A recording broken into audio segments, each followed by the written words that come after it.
केलवा beach आहे, केलवा beach. केलवा बीचचा तो रूमवाला एकदम खास ओळखीचाच झाला. त्याच्या पहिल्या 5 रूम होते, त्यांनी 5च्या 10 केल्या. खाली खाली फक्त होत्या, पण वर डबल माळा केला त्याने, 10 रूम केले त्यांनी. आणि असं समुद्र आणि हे आहे ना भिंत, इथं रूम आहे, पुढं काहीच नाही.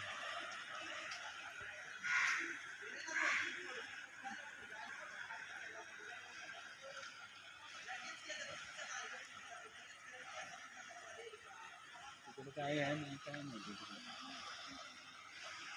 बंगला कोणा घेऊन असेल एखादा कुणाचं तरी असेल. शेतकरी.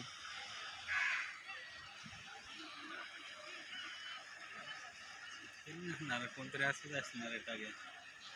ठीक आहे, ते त्यांनी ते पूर्ण गॅलरी सारखं केले राऊंड, म्हणजे तिथे हा, म्हणजे बसायला. म्हणजे तो शेतीच देश असेल ती.